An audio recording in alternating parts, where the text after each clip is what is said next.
Welcome to our YouTube channel. In this video, we'll guide you on how to find your video clips in YouTube on your PC. Follow these simple steps to access and manage your video clips. Step 1. Open YouTube Studio. This is your go-to platform for managing your YouTube channel and videos. Step 2. Click on Content in the menu. This will take you to the page where you can view and manage your uploaded videos. Step 3.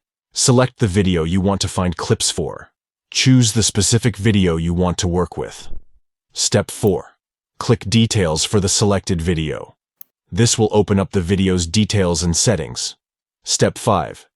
Go to Clips. Explore the Clip section to find and manage the clips associated with your video.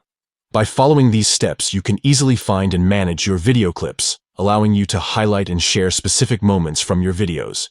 Thank you for watching. Don't forget to like this video. Subscribe to our channel for more helpful tutorials, and hit the notification bell to stay updated. Now, let's dive into YouTube Studio and find those video clips